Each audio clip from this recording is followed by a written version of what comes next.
মাননীয় সদস্যবৃন্দ বসুন বসুন বসুন প্লিজ।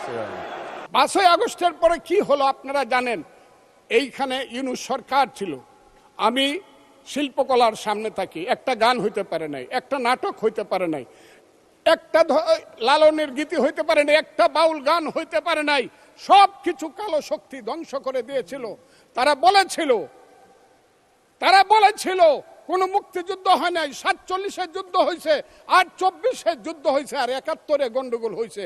সেই দিন মুক্তিযোদ্ধা হিসাবে আমি বলেছিলাম, আমি বলতে পারবো কিনা কথাটা আপনি, এই আলবদর রাজাকারের বাচ্চারা, এখনো কিন্তু ফজলুর রহমানদের মতো মুক্তিযোদ্ধারা জীবিত আছে। এই দেশে মুক্তিযুদ্ধ হয়েছে, মুক্তিযুদ্ধ সত্য, 30 লক্ষ লোক জীবন দিয়েছে, এটাও সত্য। এই যুদ্ধের মধ্য দিয়ে আমরা সেদিন তাদের সঙ্গে যুদ্ধ করেছি। আমার বাড়ির সামনে মব হয়েছে আমাকে হত্যা করার জন্য। সেদিন আমি আজকের পুলিশকে ধন্যবাদ দিব, আজকের মিলিটারিকে ধন্যবাদ দিব। 10 মিনিটের মধ্যে আমার বাড়ির সামনে তারা গিয়ে উপস্থিত হয়েছে আমাকে বাঁচানোর জন্য।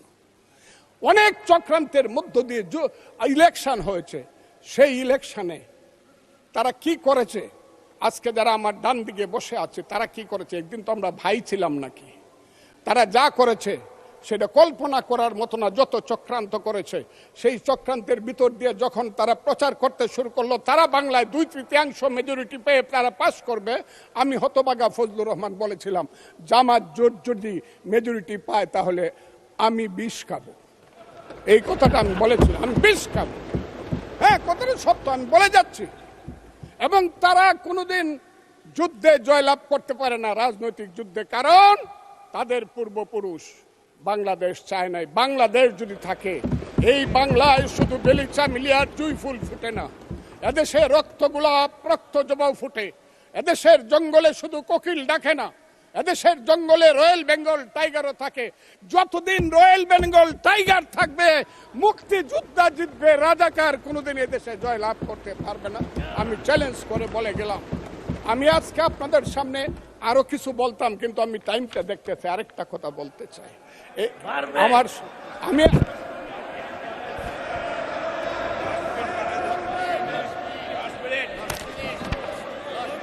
আমাকে 5 মিনিট সময় দেন, আমি শেষ করে ফেলবো। আমি আজকে আপনার সামনে শুধু বলতে এসেছি। মাননীয় সদস্য, আরো 3 মিনিট দেওয়া হলো আপনাকে। আমি বলতে এসেছি, হ্যাঁ, আমার বক্তব্যের পরে বলবে আমরা কি মুক্তিযুদ্ধ করি নাই।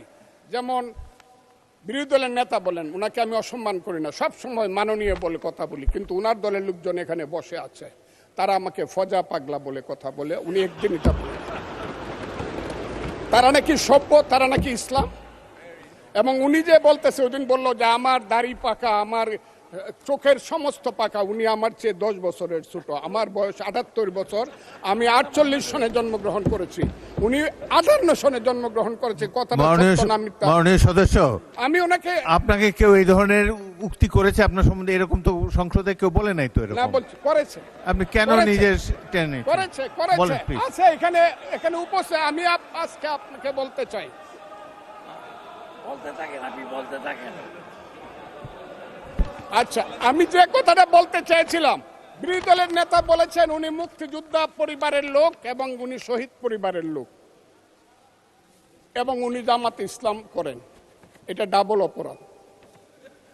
মুক্তিযোদ্ধা পরিবারের লোক কেউ জামাত করতে পারে না। আর শহীদ পরিবারের লোক, মাননীয় সদস্যবৃন্দ, ওনাকে বলতে দেন।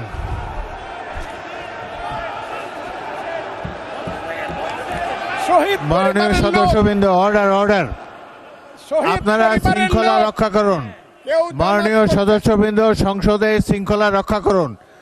মাননীয় সদস্য ফজলুর রহমান, আপনি শেষ করুন, বক্তব্য শেষ করুন। আমি আবারও বলে রাখলাম, শহীদ পরিবারের লোক তো জামাত করতেই পারে না, আর জামাত করলে ডাবল অপরাধ করতেছে। 2,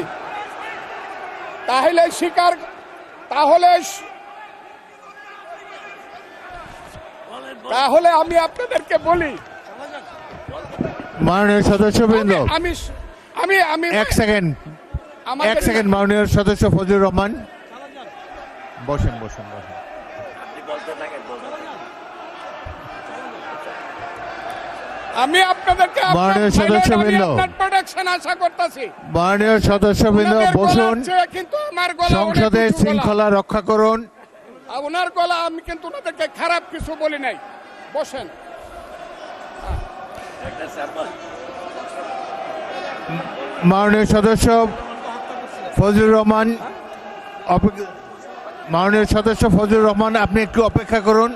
আপনি বলতে থাকেন না। মাননীয় সদস্যবৃন্দ, আমি কাজী আজকে নজরুল ইসলাম, আপনাদেরকে প্লিজ সিট জিজ্ঞাসা ডাউন, করি। প্লিজ সিট ডাউন, আমি বলছি my please lord, sit down. এই যে দেখেন তারা কি বসেন, বসেন। ধরনের-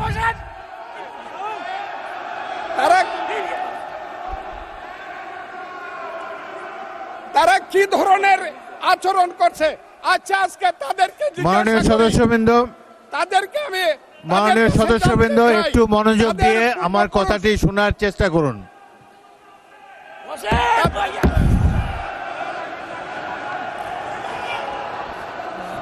মাননীয় সদস্যবৃন্দ, গাজী নজরুল আমি- ইসলাম বসুন, আমি আজকে এই বসুন বসুন, এই কথাটা স্পিকারের বলতে কথা বাধ্য শোনার হচ্ছি। চেষ্টা করুন। এই কথাটা মাননীয় বলতে- সদস্যবৃন্দ, ওই আমার- আমি একটা আজকে- কথা আপনারা আজকে মনোযোগ দিয়ে বলতে শুনেন। বাধ্য হচ্ছি, এদের সংসদে আচরণ দেখেন, এদের প্রত্যেক সদস্যের, পূর্বপুরুষরাই এক ফজলুর রহমান সময় একটু ওয়েট করেন, একটু ওয়েট আলবদর করেন। এবং রাজাকার ছিল। মাননীয় সদস্য এবং এরা ফজলুর রহমান ইউনুস ওয়েট করেন। চৌধুরীকে হত্যা করেছে, Hold on for a second. আলিম চৌধুরীকে হত্যা একটু অপেক্ষা করেছে। করুন। আমাদের নেতা জিয়াউর রহমানকে পাইলো এরা হত্যা করত 16ই ডিসেম্বরের আগে। মাননীয় সদস্য ফজলুর রহমান অপেক্ষা করুন। আমার শেষ, আমাকে Hold on একটু for 2 minutes. দেখেন ডিস্টার্ব, আমি আর তাদেরকে বল।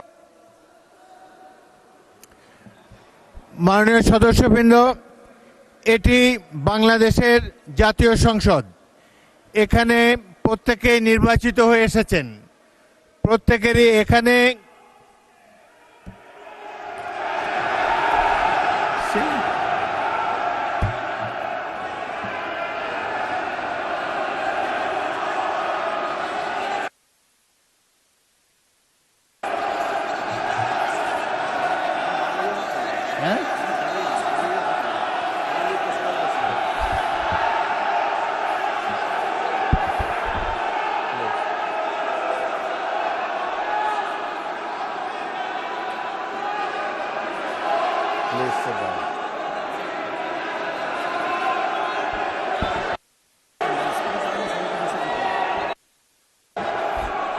মাননীয় সদস্যবৃন্দ, দয়া করে বসুন।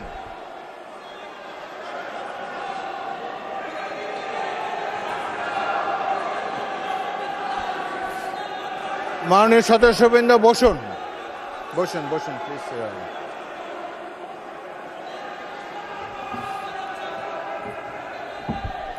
বসুন মাননীয় সদস্যবৃন্দ, বসুন বসুন বসুন।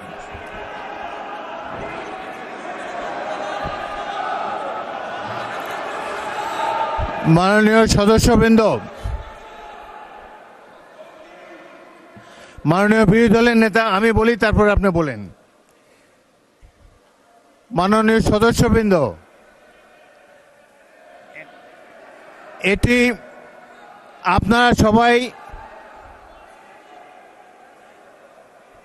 মাননীয় সদস্য ফজলুর রহমান আপনি বসেন, বসুন, আপনি বসুন, আপনার সুযোগ দেওয়া হবে বক্তব্য শেষ করার জন্য। মাননীয় সংসদ সদস্যবৃন্দ, সারা জাতি দেখছে, লাইভ টেলিকাস্ট হচ্ছে, সবাই আপনারা নির্বাচিত সদস্য, এখানে সবাই জনগণের ভোটে নির্বাচিত সদস্য। আমি প্রতিদিনই বলি যে রুলস অফ প্রসিডিওর বইটা একটু পড়েন। যদি এই সংসদ যদি বিধি মোতাবেক পরিচালিত না হয়, এটি আর জাতীয় সংসদ থাকবে না। অতীতে জাতীয় সংসদ সম্পর্কে অনেক তিক্ত অভিজ্ঞতা আছে। প্রথমে নজমুল হুদা তৎকালীন মাননীয় সদস্য একটা বক্তব্য করলেন, সদস্যরা ওয়াকআউট করে চলে গেলেন, আমরা ভাবলাম যে আধা ঘন্টা পরে ফিরে আসবে। ওই বয়কট 2 বছর চলেছে। সুতরাং সামান্য কারণে উত্তেজনা সৃষ্টি করা ঠিক নয়। প্রত্যেকেরই বাক স্বাধীনতা আছে। প্রত্যেক সদস্য এখন ইভেন 370 বিধিতে দলীয় হুইপ নেগলেক্ট করে উপেক্ষা করেও ব্যক্তিগত মতামত এখন সবাই দিতে পারেন। এখানে প্রত্যেকেরই বাক স্বাধীনতা আছে। যদি কোনো সদস্য সরকার দলের সদস্য আর বিরোধী দলের সদস্যের মত এক হবে, এমন তো হতে পারে না। এই জন্যই একটি সরকারি দল, একটি বিরোধী দল এখানে আছে, জনগণই এভাবে নির্ধারিত করে দিয়েছে। যদি সরকারি দলের কোনো সদস্য তার বক্তব্যে আপনাদের আপত্তি থাকে, আপনারা এরপরে তো plenty of time is there, আপনারা তার বিরুদ্ধে তিনি যা বলেছেন সেই যুক্তি খণ্ডন করুন। তিনি ভুল বললে তাকে পাল্টা অভিযোগ করেন তার বিরুদ্ধে। কথা বলার সময় তো সুযোগ আছে, কিন্তু এই যে শিশুরাও লজ্জা পাবে এই ধরনের, যদি বয়স্ক শ্বশ্রুমণ্ডিত ব্যক্তি, বয়স্ক যারা অলরেডি দাদা হয়ে গিয়েছেন, তাদের নাতিরাও হয়তো এখানে গ্যালারিতে বসে দেখছে, তারা কি ভাববে এটা সম্পর্কে। আরেকটি জিনিস হলো, সংসদের স্পিকার যখন দাঁড়ায় তখন এটি অবশ্য কর্তব্য সবাই এখানে বসে পড়বেন। যদি আমাকে তো আপনারাই তো আমাকে স্পিকার বানিয়েছেন, আমি এই সংসদের কাস্টোডিয়ান, অভিভাবক। যদি চেয়ারের প্রতি এই সম্মান আপনাদের না থাকে, তাহলে জাতীয় সংসদের প্রতি মানুষের কোনো রেসপেক্ট থাকবে না আগামী দিনে। আপনারা বলতে পারেন freedom of speech is there, Fazlur Rahman সাহেব যা বলেছেন এরপরেই আপনাদের একজনকে টাইম দেব, প্রয়োজন হলে টাইম বাড়িয়ে দেব, তার যুক্তি খণ্ডন করুন। তিনি যদি অসংসদীয় কোনো কথা বলে থাকেন, সেটা আমরা পরীক্ষা করে স্পঞ্জ করে দেব, কিন্তু বক্তব্যের সময় তাকে ডিস্টার্ব করবে না। জনাব সদস্য ফজলুর রহমান, আপনি 3 মিনিটে আপনার বক্তব্য শেষ করেন, তারপর আমি বিরোধী দলের নেতার বক্তব্য শুনবো। আপনি শেষ করেন। 3 মিনিটস ফর ইউ। মিলর্ড, 1971 সনের 14 ডিসেম্বরকে পালন করা হয় শহীদ বুদ্ধিজীবী দিবস। সেই মুনির চৌধুরী, আব্দুল আলিম চৌধুরী, শহীদুল্লাহ কায়সার থেকে ধরে শত শত বুদ্ধিজীবীকে যারা হত্যা করেছিল, তাদেরকে বলা হয় আলবদর। এবং সেই আলবদর বাহিনী কার ছিল আপনারা জানেন। আমি খুব দুর্ভাগ্য, প্রথম দিন কিন্তু মাননীয় স্পিকার আপনি জানেন এইখানে কোনো বাতি ছিল না, আমি কিছু শুনতে পারি নাই। এই হাউজে প্রস্তাব হয়েছে, তাদের ব্যাপারেও শোক প্রস্তাব হয়েছে। আমি একা হইলেও এটা প্রতিবাদ করতাম, কিন্তু যেহেতু আমার দল এটা করছে আমি চুপ করেছিলাম। আমার কথাটা খুব ক্লিয়ার। কিন্তু এই সংসদ সম্পর্কে আজকে না হলো কালকে না হলো পরশু, না হলে ইতিহাসে ভুল বার্তা যাবে যদি আমরা যুদ্ধ অপরাধের ব্যাপারে আমরা সুপ্রস্তাব নেই। আমার আরেকটা কথা মিলন, পুলিশের ব্যাপারে যে ইন্ডেমনিটি দেওয়া হয়েছে, সেই পুলিশ 5ই আগস্ট পর্যন্ত একরকম, কিন্তু 5ই আগস্টের পরে, যেমন আমি মুক্তিযোদ্ধা কমান্ডার ছিলাম, আপনি বীর বিক্রম ছিলেন, 16ই ডিসেম্বরের পরে শত শত রাজাকার আমার কাছে আত্মসমর্পণ করছে। আমি কাউকে হত্যা করি নাই, সবাইকে জেলে পাঠিয়ে দিয়েছি, তার বিচার হোক। আমার কথা হলো 5ই আগস্ট 2024 সনের পরে এই যে এত থানা লুট হয়েছে, এত পুলিশকে হত্যা করা হয়েছে, তারা তো তখন যুদ্ধ করে নাই, তারা তো নিরপরাধ। এত অস্ত্র গেল কোথায়? স্বরাষ্ট্রমন্ত্রী নিশ্চয়ই আমার নেতা, উনিও শুনছেন আমি কথাগুলো বলছি। 5ই আগস্টের পরে যে ঘটনাগুলো হয়েছে সেগুলো তো কোনো আইনে ইন্ডেমনিটি পাওয়ার কথা না। যদি 5ই আগস্টের পরে কোনো পুলিশ হত্যা হয়ে থাকে, থানা লুট হয়ে থাকে, অস্ত্র নিয়ে থাকে, সেটার জন্য তদন্ত হওয়া উচিত, দোষীদের বিচার হওয়া উচিত। আর 5ই আগস্টের আগে পুলিশ যা করেছে, তারা রাষ্ট্রীয় বাহিনী, তারা যদি অন্যায় করে থাকে, মরে গেছে, বিচার হোক। কিন্তু আমি মনে করি তারাও এই দেশের নাগরিক, পুলিশেরও মা বাবা আছে, তাদেরও সন্তান আছে, তাদের সন্তানও এতিম হয়েছে। রাষ্ট্র তাদের কাছে গিয়ে বলা উচিত, তোমার সন্তান যেভাবেই নিহত হয়ে থাক, আমরা তোমাদেরকে দেখব। আমার পুলিশের এই আইনটার ব্যাপারে হলো আমার এই কথা। আমি আজকে এই হাউজে দাঁড়িয়ে সর্বশেষ কথাটি বলবো। সর্বশেষ কথাটি হলো, আমার মাননীয় প্রধানমন্ত্রী, আমি যাকে ভীষণ শ্রদ্ধা করি, দেশকে উনি চালাতে পারবে না আমি জানি। দিনের পর দিন, মাসের পর মাস, যতই বাহিরে চক্রান্ত হোক, ভিতরে কিন্তু যতই ভালো মানুষ দেখাক, যতই এখানে বিএনপির বিরুদ্ধে দাঁড়াবার চেষ্টা করুক, এটা হবে না।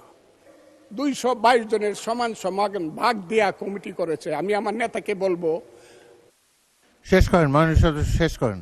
তার মা কিন্তু একসাথে দুধ খাইছে, কিন্তু সিরাজউদ্দৌলা আর মোহাম্মদী বেগ কিন্তু এক না। মোহাম্মদী বেগ কিন্তু সিরাজউদ্দৌলাকে হত্যা করেছিল।